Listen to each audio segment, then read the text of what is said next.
So who is Seneca? Inside the mind of the world's most interesting Stoic. Very interesting indeed, and also one of my favorite quotes and one of my favorite things are actually coming from Seneca. I'm not gonna lie, there's a lot of really great things that he was putting out into the world that I really appreciate.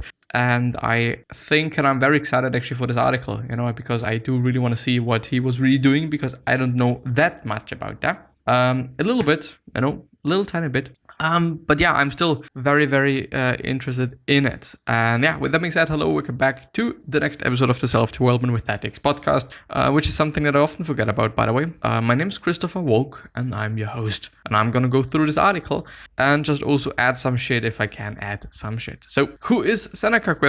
Inside the mind of the world's most interesting Stoic, which is a dailystoic.com article. The link is going to be down in the description and also in the show notes. If you want to check it out, please check it out, because I might just be way too slow or my reading might just be off today. I don't know, it really depends. But I hope that it is fine, and I hope that I'm going to be able to just create an just interesting episode. This is part of our 3-part series on the 3 most important Stoic philosophers, Marcus Aurelius, Seneca, and also Epictetus. Here you will find a short introduction to Seneca, suggested readings, 3 exercises and lessons from him, as well as a selection of quotes. You can also read our introduction to Stoicism if you are not familiar with the philosophy. Introduction. Author Nassim Taleb, which is an amazing writer, I do heavily appreciate his work, likes to tell the story of tales of Miletus, an ancient Greek philosopher who, as Nassim jokes, was tired of his buddies joking that those who can do, others philosophize. And apparently, Thales or Thales, whatever, took that to heart. After some smart moves, he made a vast sum of money, which allowed him to confirm that his pursuit of philosophy was genuine, to show that it wasn't a case of him denouncing wealth as sour grapes out of inability to succeed. And Seneca was another philosopher for whom the issue of wealth and riches took central stage. How can a so-called Stoic philosopher at one point be one of the richest people in the Roman Empire? This paradox alone makes Seneca one of the most fascinating figures from antiquity and worthy of our study. But as we'll explore below, this is only one of the many thought-provoking aspects of his life. He was born in southern Spain over 2,000 years ago and educated in Rome. He was the son of Seneca the Elder, a well-known Roman writer, as well as later in his life uncle to the poet Lucan. However, Seneca pursued a career in politics and became a high-ranking financial clerk. During this period, he also wrote tragedies as well as his consolation to Marcia, which is part of his works on consolation. Yeah. His life took a sharp turn in 41 AD, once Claudius became the emperor, as he exiled Seneca to the island of Corsica on the premise of supposed adultery with Julia Livilla, the emperor's niece and Caligula's sister. During his exile, he wrote a letter to his mother, consoling her during his exile. 8 years later, in another twist, Agrippina, mother of future Emperor Nero and wife of Claudius, secured permission for Seneca to return and for him to become her son's tutor and also advisor. Nero later became one of the most notorious and tyrannical emperors in the history of the Roman Empire, raising even more questions about Seneca's character. Not surprisingly, Seneca's wealth came largely while in service to Nero. It is fitting to mention at this point that Seneca's death in 65 AD came by the orders of Nero himself, who thought Seneca was part of a plot against him, which purpose was to assassinate Nero and replace him with Gaius Piso. Throughout all those turbulent periods, Stoicism remained a constant in his life. Seneca's exposure to the philosophy came from Attalus, a Stoic philosopher who was Seneca's early teacher. Seneca was also an admirer of Cato, whose name appears regularly in his writing. Nonetheless, Seneca didn't confine himself only to Stoicism. He borrowed liberally from other schools, as we see him citing Epicurus in several instances. After his death, Seneca was an influence on notable figures such as Erasmus, Francis Bacon, Pascal, Montaigne, down to modern days, as we are seeing a revived interest in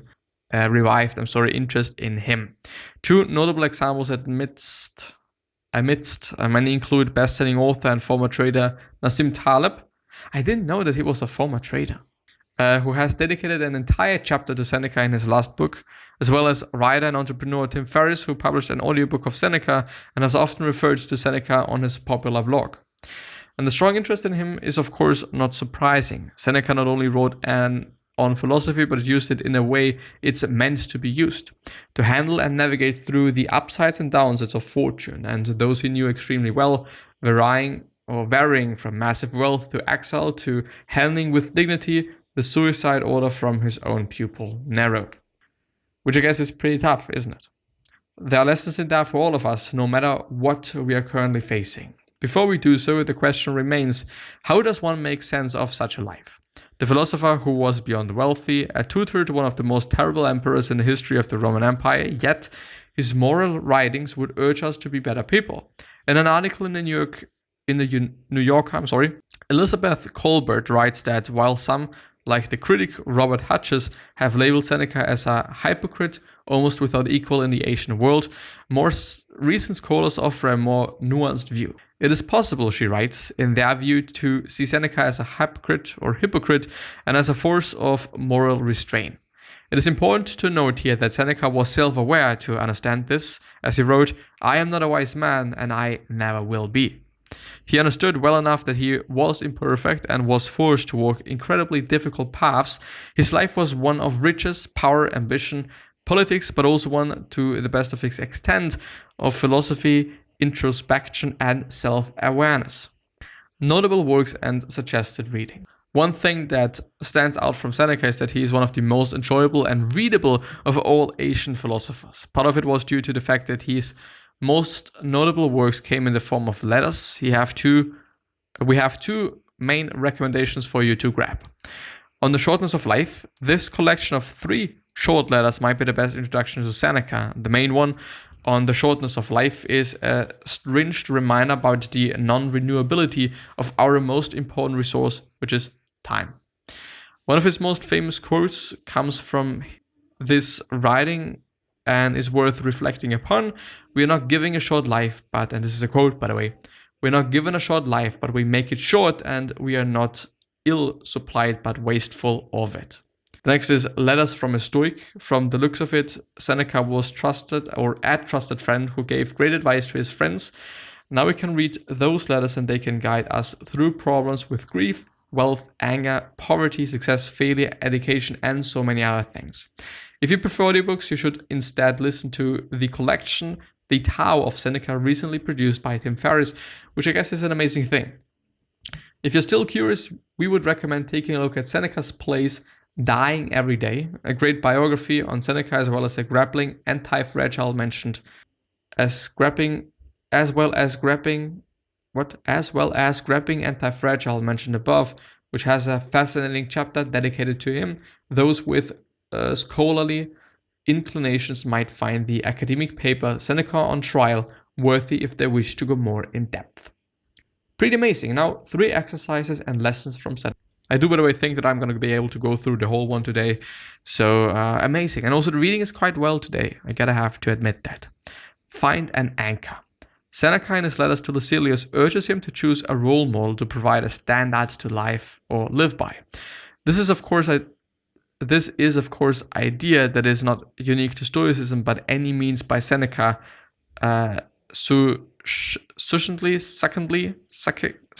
Succinctly puts why it is a necessary step in our pursuit of the good life.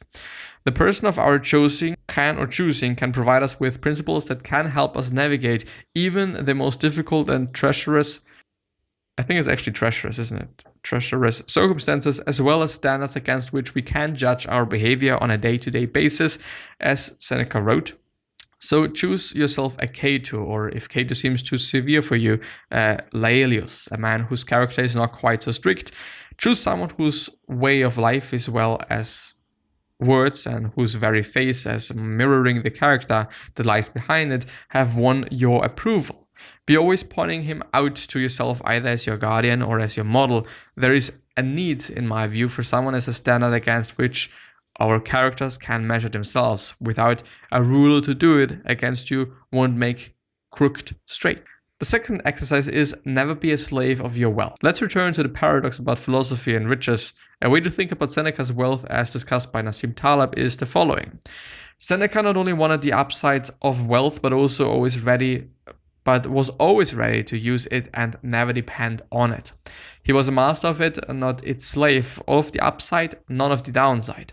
We need to constantly re-examine if we are so trapped by the gifts of good fortune that we are sacred or scared to lose and therefore turning it into our master. As Seneca wrote in On the Happy Life, discussing his riches, for the wise man does not consider himself unworthy of any gift from fortune's hand. He does not love wealth, but he would rather have it.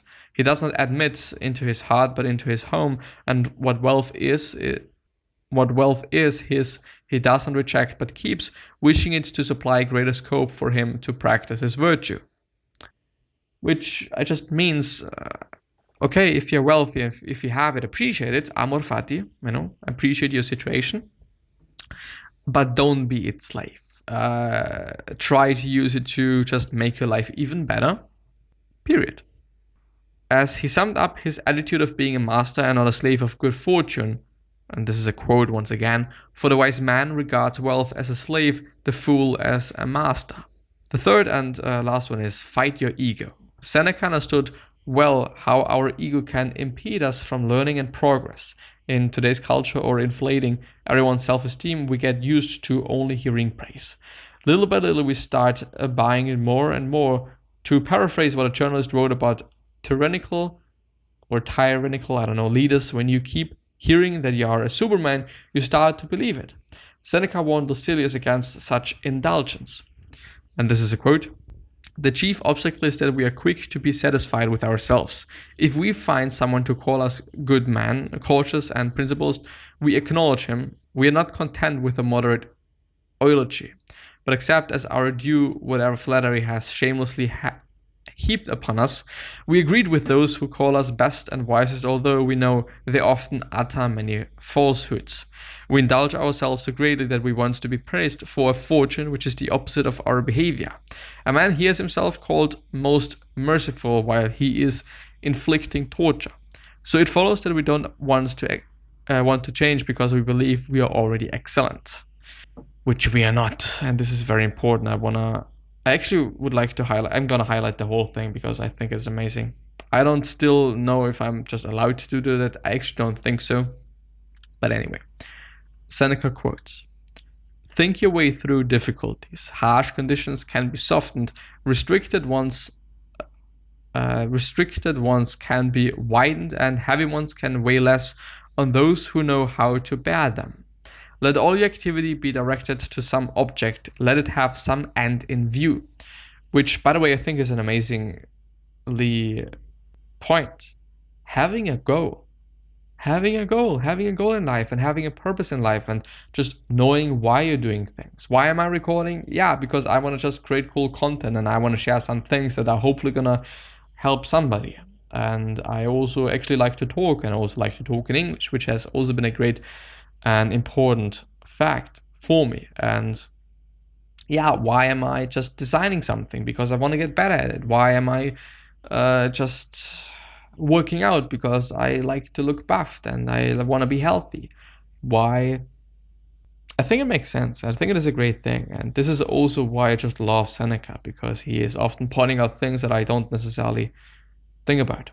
And actually, by the way, think about just having a tattoo of just one of his things somewhere on my body. I don't know where. The wrist is a very common one, but I think about it in between my fingers, to be honest. Even though a buddy of mine yesterday told me that it is very likely that you rub it off and you wash it off if it is just in between your fingers. But I don't know. Could also depend on just you, obviously, and also the guy that is doing the tattoo or the woman. Because, yeah, important for me. Often a very old man has not other proof of his life than his age. We say that nothing happens to the wise man against his expectation. Believe me, it is better to understand the balance sheet of one's own life than of the corn trade. We are not given a short life, but we make it short. We are not ill-supplied, but wasteful of it. P.S. For more quotes from Seneca, Marcus Aurelius, and Epictetus, visit our page on Stoicism quotes. Can I have a look at them? Interviews, profiles, wisdom, blah, blah, blah, blah, blah, blah, blah. The best quotes from the Stoics. Even though I think that I've already went through them, but I would actually like to have more. What if I click on Seneca there? What is gonna happen? Well, yeah, it just made sense. But I am gonna Seneca quotes. I do have to admit that some of them are quite difficult to understand, at least for me as a non-native. Might also be an excuse for just not being smart enough or some shit, I don't know. Licinius Aeneas Seneca, which is indeed his name, yeah. Sometimes even to live is an act of courage. I still don't understand it, to be honest. I still really don't understand it. I still don't understand what he's willing to tell me with that. Health is the soul that animates all the enjoyments of life. By the way, I think I could... Well, you know what? I'm going to try that. Sometimes I'm going to see whether I can find some sort of explanation for that. Read more at... Well, no, thanks. Quote by... Sometimes even... there's actually a Reddit article or post. To live is to fight. Vivere militare est, which is Latin. That is from a Stoic. His first name is Lucilius. That's pretty cool. Lucius. Yeah, I think it's Lucius. I found that just survive is a noble fight. Billy Joel. I understand. I get it now. Sometimes even to live is an act of courage. It kind of just really goes in the direction of loving the process, and also amor fati once again. Like just love how things are and try to accept it and try to love it. Health is the soul that animates all the enjoyments of life, which fade and are tasteless without it. Consider when you are engaged at anyone what you would probably think if he would die during the dispute. All art is but imitation of nature. Quite, yeah. What difference does it make how much you have? What you do not have amounts to much more. What difference does it make how much you have? What you do not have amounts to much more. I know if you think about it, of course, there's just a tremendous amount of things that you probably don't have. And if you constantly think about it, it's not going to make you very happy. While we are postponing, life speeds by. Indeed, the day which we fear as our last is but the birthday of eternity. Our care should not be to have lived long as to have lived enough. A man's as miserable as he thinks he is. And the last one, I'm going to scroll down. Going to take the very last one. We should give as we would receive, cheerfully, quickly, and without hesitation. For there is no grace in a benefit that sticks to the fingers.